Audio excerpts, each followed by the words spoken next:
Here's the cheapest and fastest way for you to become a pilot. Lego! Yay! Ooh, look at them games. No wonder she be acting the way she be acting when I come around. Lego! Tip number one, learning to fly needs to be your number one priority. Learning to fly isn't something that you can just do casually, especially if you're trying to do it the cheapest and the fastest way possible. You need to obsess over flying. Flying needs to be one of the top priorities or the top priority in your life. You can't just casually learn to fly and expect to do it for the cheap, the LO, and fast. It's going to be hard for you to do this. If you are a casual kind of learner, that's fine. But this video specifically is about for those that want to do it the cheap and fast route. And if you really want to go that route, you have to obsess over flying. If you have several different things that you enjoy doing in your free time right now, let's just say you enjoy fishing, you enjoy hunting, you enjoy playing golf, all sorts of things. You may have to put a lot of those things to the side and strictly focus only on flying for the short amount of time. So for that temporary window, you have to only focus on this and forget the other things that you're interested in at this time. It may seem very daunting at first because those other things bring you excitement and enjoyment as well, and they help you make you more of a well-rounded person that you like to be in life. But for this particular time, if you're really trying to do it cheap and if you're really trying to do it fast, you have to obsess over flying, and you have to make learning to fly your number one and only priority as you focus all your free time and obsess over the learning experience. This is the only way to make it cheap and to make it fast. Lego. Tip numero dos. You want to make sure you fly frequently. Having long gaps in between your lessons and in between your flights isn't going to help expedite the learning process for you. It isn't going to help you stay proficient. And it can also cost you more money. So you want to be really careful about not flying frequently. You want to make it a point to fly as frequently as possible. As frequently as your free time and schedule and the availability of yourself and your instructor and the plane will allow, you should be in the sky swinging and banging that thing. It's going to help you build up on your skills a lot more quickly, and it's also going to help you retain the information a lot more quickly. This is one of the keys to making things cheap and fast when it comes to you becoming a pilot. So you want to fly as quickly as possible and as frequently as possible so you can make sure you're doing the right things. And it's also going to help you not having to relearn things. Let's just say you go up today and you're practicing power on, power off stalls,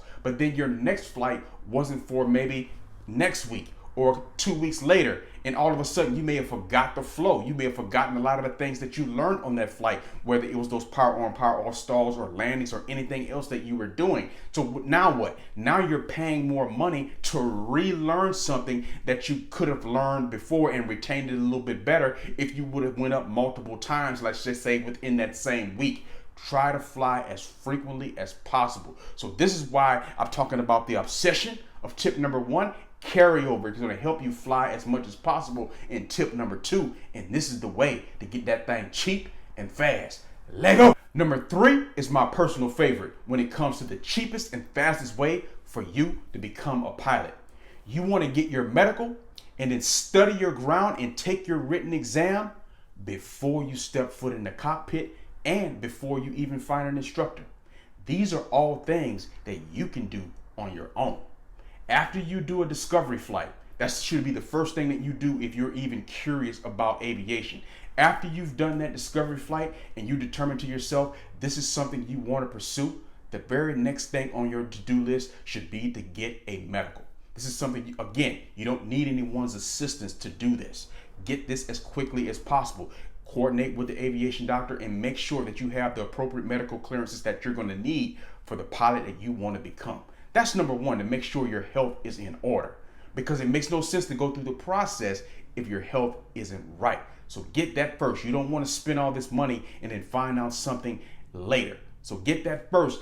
Then it's also other ground courses that you can take online and that can prepare you and give you the clearance and the certificate that you need to go take your written exam. You can do, again, all this on your own, studying at your own pace, going through it, preparing. Remember, you're making learning to fly your number one priority. So you're dedicating a lot of time to studying. You're going to be studying a lot of terms that they're going to make a lot more sense down the line. But if you can get a lot of this ground done in the very beginning and then take all that ground information and go past your written examination, you've done all this before you've even stepped foot in the cockpit.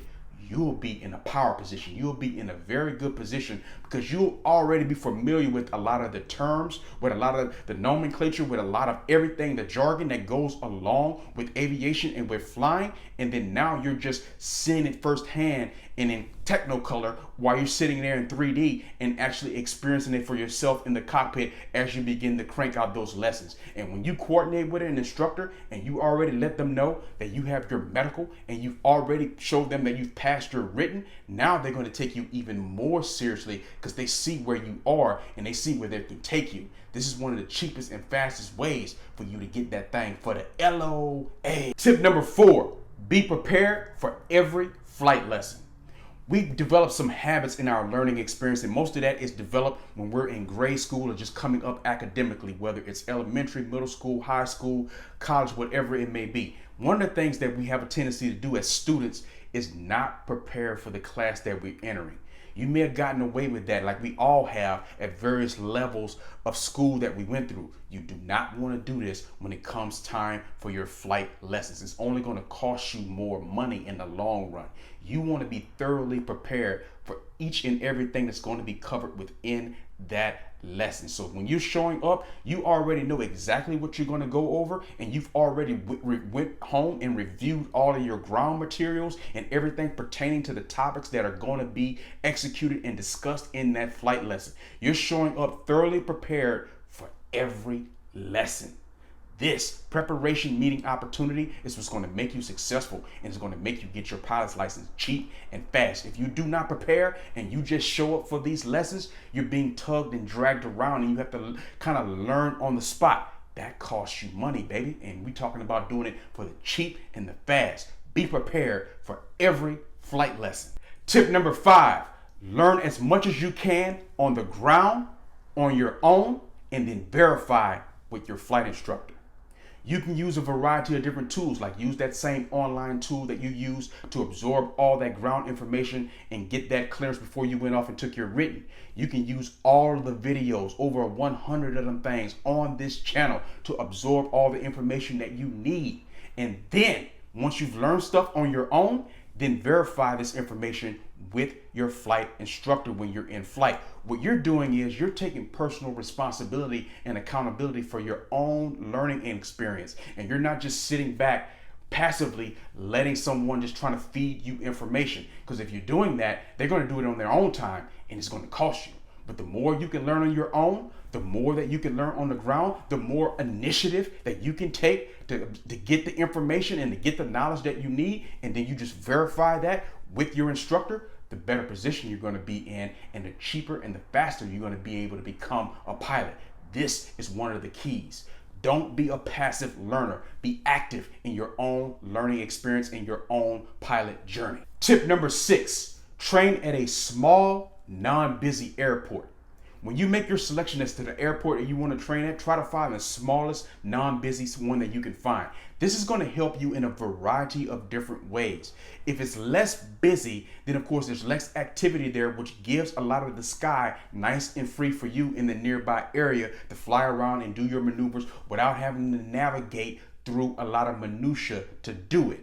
This can be very good for you, and it can also save you on time. Let's just say you fly out a very busy airport with a lot of larger aircraft, where they're going to have the priority over everything, over takeoffs, over landings, which means you can be sitting on taxiways and a variety of different things for longer than expected times. If you add all that time that you were just sitting there waiting for a clearance, and you add all the time that you may have been stuck in the pattern, extending the downwind and doing a variety of different things just to make way for larger aircraft over the extended period of your training, it adds up a lot.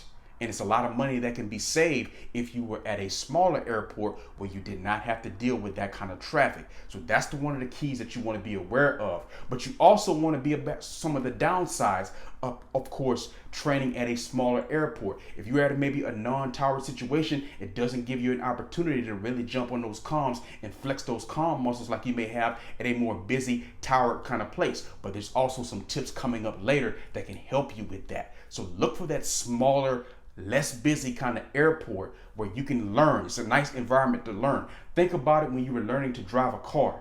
Did your parents or whoever taught you how to drive, did they just dump you on the freeway and say, hey, go for it? In most cases, they probably didn't do that. What they probably did was took you to some small little parking lot where you had a lot of space. It was just you out there and you can kind of figure it out before they progressed you to surface streets and the freeway.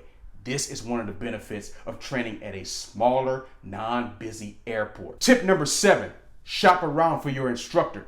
Make sure that when you're engaging with your instructor that you try to find the instructor that's right for you. There's no such thing as a perfectly universal instructor for everyone, but you want to find the one that's right for you. If you need tips and help with that, there's videos on this page about how you can find the perfect instructor for you. But once you find that instructor, find several of them. And they all may have different price points. And then you can be able to decide from there which one not only fits your price point, but also fits a lot of the other skills and resources that you're looking for in an instructor as well. Don't just assume that the highest price point is going to get you the best result, because that's just not how it works. That's how not how many things work in life. Just throwing money at something isn't going to give you the fastest and greatest results. And this is all about how you can, the cheapest and fastest way that you can become a pilot. So you want a great instructor, one that's reliable, and also one that has great teaching abilities that really resonate with you. Those are just some of the key tips. And I got 5 other tips in the videos on this channel about how to find a perfect CFI. Review that thing. Links at the end of this video. Where them links be at. Tip number 8. This is a very special one and very critical if you're trying to do that thing cheap and fast. You want to make sure you give yourself homework after every lesson.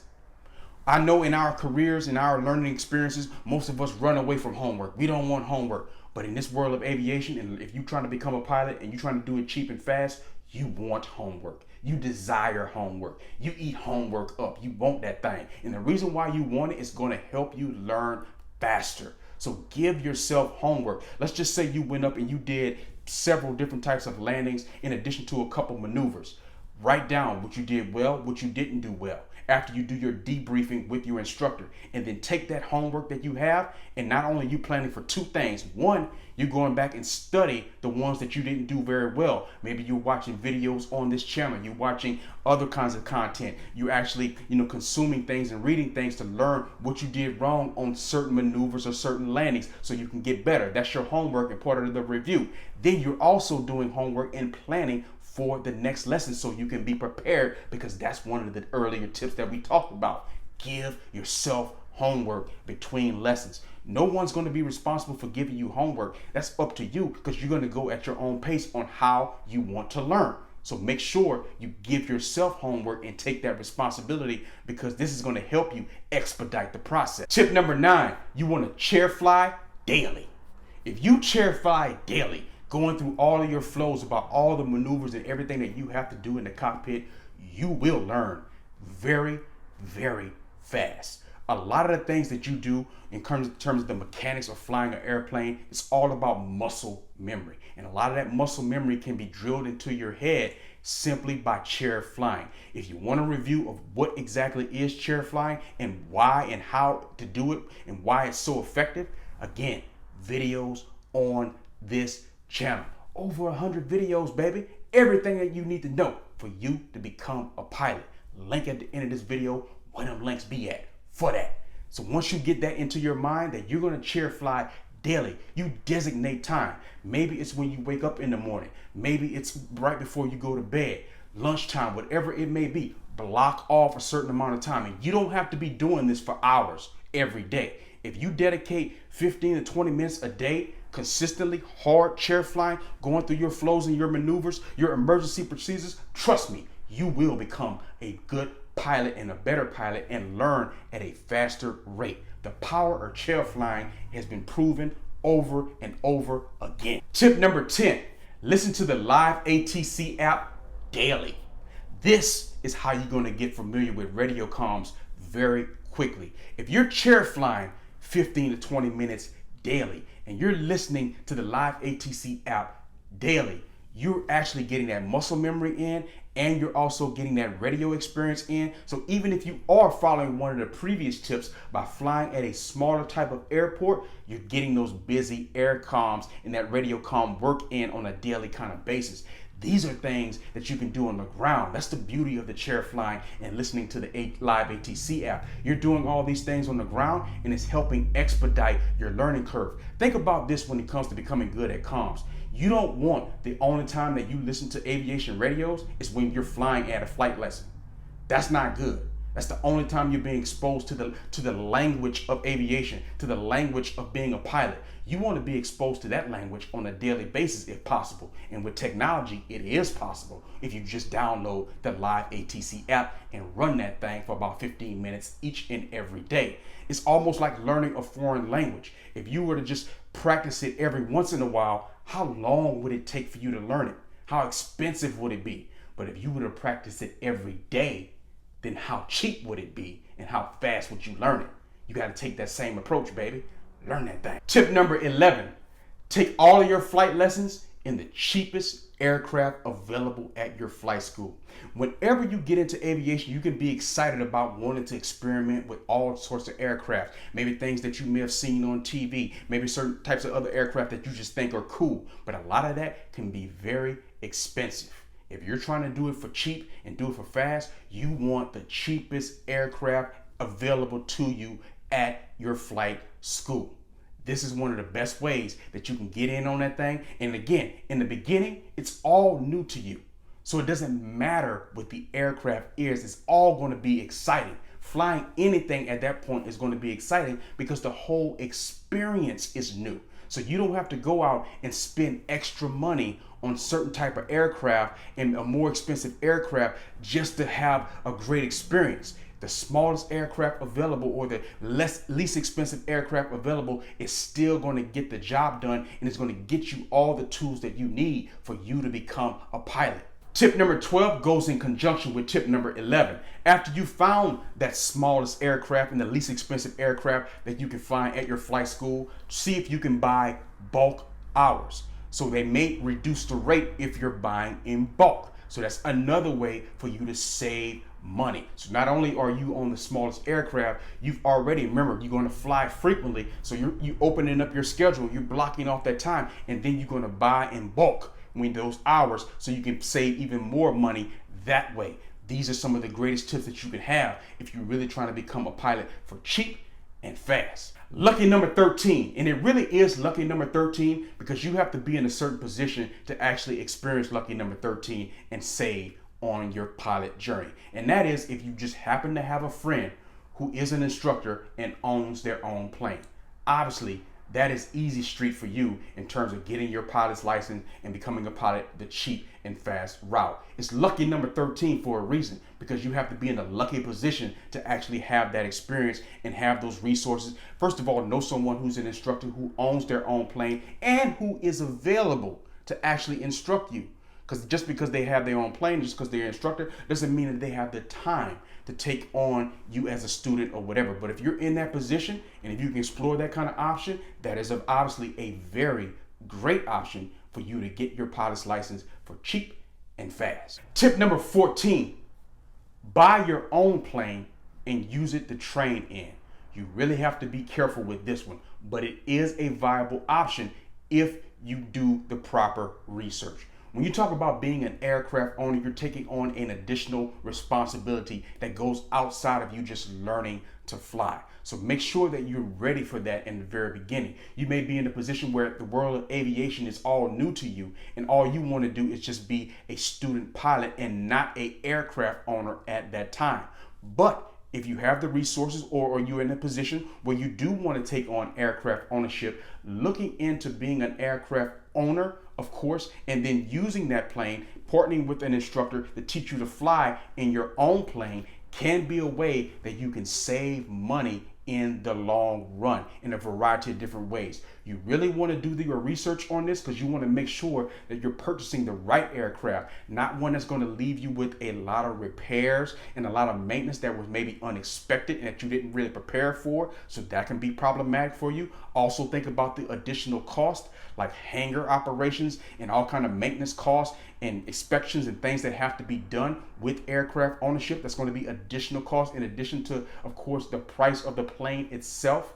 But it can save you a lot. The cost of the aircraft is one of the largest expenses when it comes to becoming a pilot. So if you can find a way to reduce that expense in any sort of way, then maybe look into that. But you really, again, stress this. You have to know what you're doing so you don't get too much in over your head on this if you don't want to deal with the additional stress of aircraft ownership in addition to already learning how to fly as well. And there are some downsides in this as well. You may end up getting an aircraft and then it ends up having a laundry list of maintenance issues down the line. Now you have to deal with the stress of that while you're also trying to learn how to fly. That's not good. You also have to be incredibly responsible and disciplined. Think about this. Let's just say you're going along in your pilot journey. You own your own plane. You partner with an instructor. They're teaching you things. Nothing's really stopping you for trying to just go out of your plane and do things, even though you're not ready and you're not at that stage just yet. You have to have that personal discipline and responsibility that just because you do own a plane and you do have a plane sitting at the airport, you should be responsible enough not to overextend yourself just because it's your own plane when you know you're still learning to fly and you're not at a certain stage as yet and you haven't been signed off or cleared to do certain things in that plane, even though it is your plane. So there's a tremendous amount of accountability, responsibility, discipline, and just the overall financial know-how of aircraft ownership. But if this is something that you want to dig into and do your research more, feel free to see if the cost is going to be effective for you at the end and it can actually save you some money. Aircrafts also have a tendency to hold their value. So maybe you do this in the beginning, you train in the plane, you get your ratings and things that you want, and then you can sell that plane for literally probably what you bought it for, maybe even more if aircraft prices keep going up. So there's a lot of possibilities and a lot of things here. But again, you have to know what you're doing here and you have to do the due diligence of doing your research on this. But this is one of the final tips in becoming a pilot cheap and fast. 14 tips and tricks to become a pilot cheap and fast. Subscribe to this channel. Look at them gains. Woo!